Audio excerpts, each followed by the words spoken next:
What's up, YouTube? It's Carolina Calvin. Welcome back to my NBA free agency video. This time I'm going to do small forwards. If you haven't already checked out my other videos, I've already done shooting guards, I've already done point guards. In this one, I'm going to do top 10 small forwards in free agency. Now, some of these guys, clearly where they're going to go. But look, the number one guy, you know where he's going to go. So it's really not in question. Let's start, of course, with 10. At 10, we have Mike Dunleavy. Was a Chicago Bull. Pretty streaky, but for the most part, he was a reliable three-point shooter. Really didn't offer much else, but he was that threat from the three-point line. He's not going to command much money or much attention in terms of other suitors, so I can see Chicago Bulls keeping him. And plus, he's a guy that you can easily bring off the bench, and he's going to bring a guy who can shoot, coming off the bench. At number 9, we have Jay Crowder, guy who plays solid defense.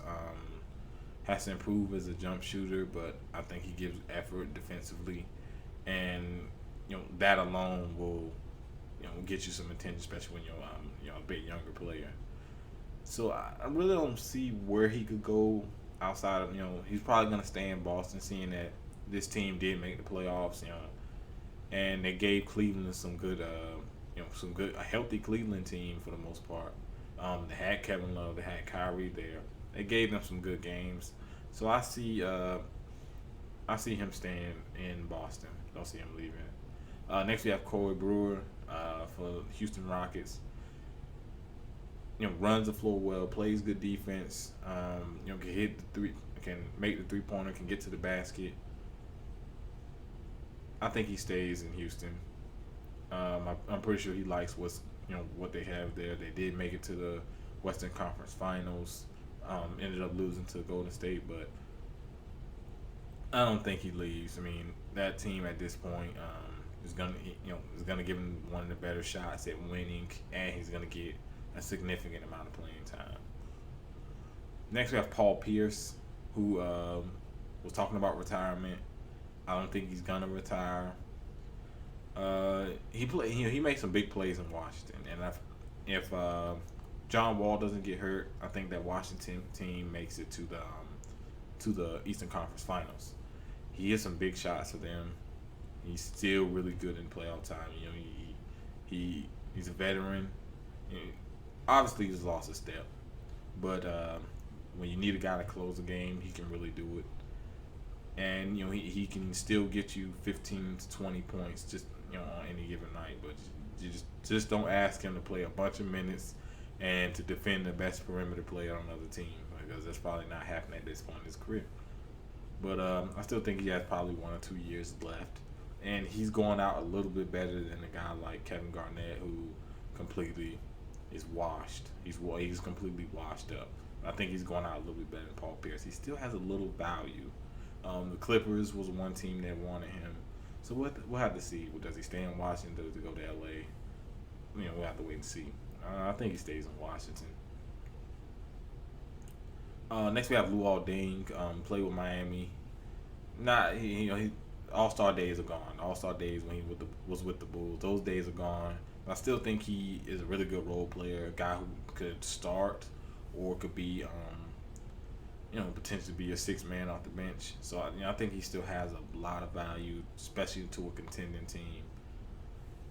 Does he stay in Miami? I don't think so, and I don't know really any suitors. So this one is going to be difficult for me to even say where does he go.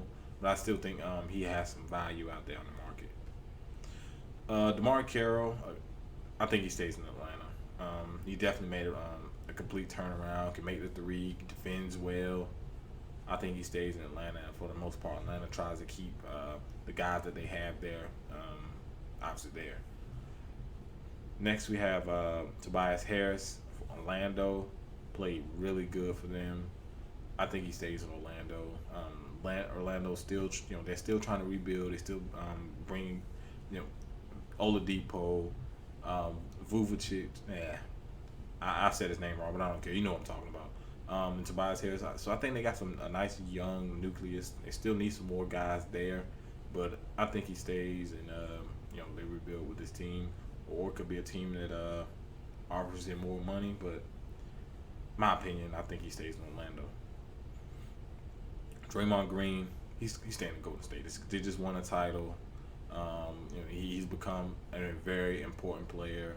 He does everything. He's able to hit the three, get to the basket, good rebounder, good can defend multiple positions, good passer. I think he stays in Golden State.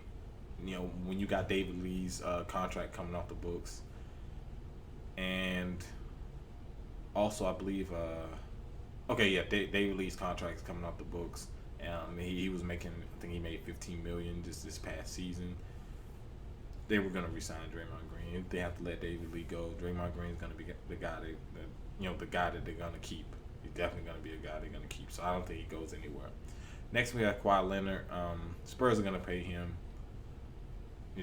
With Duncan coming on, Duncan probably has one more year left in him. That's if he doesn't retire. He hasn't really officially said anything, but I don't think Duncan's gonna retire. Kawhi Leonard is their first priority. Is re-signing him, a guy who just won Defensive Player of the Year. Although I didn't think he should have won it, but he did win it. Definitely made strides. He was your Finals MVP in 2014. Definitely made some strides. Before he was just known as a really good defensive player, but then his offensive game, he's able to make the three. Still needs to work on his dribbling. He's a mid-range shooter, can get to the basket, can post up. To me, he still has a lot more room to grow as an offensive player. So the Spurs are not going to let him hit the market, and there are going to be teams that offer him max contracts. You can definitely bet on that. And number one, LeBron James. When he re-signed with Cleveland. When he came back to Cleveland, he signed a 2-year contract. The second year was a player option. He's not going anywhere. The reason he did that because I believe they're raising the cap, so now they can give him a better contract. He's not going anywhere. There's no way he leaves Cleveland the first time to go to Miami, then comes back to Cleveland just to leave again. There's no way he does that. The team is still really good, and you're gonna get Kyrie Irving, and there's a chance you get Kevin Love back, who a guy who said he wants to win, he wants to come back. So I don't think he leaves. You got a nice young team. The reason I think he opted out was obviously to get that bigger contract, but no way he goes anywhere else. Let me know what you think down in the comment section. Still have power forward, center, left. Where do you think some of these guys go? How much you think they're gonna make? etc. If you like this video, hit the thumbs up button, subscribe. Thanks for watching.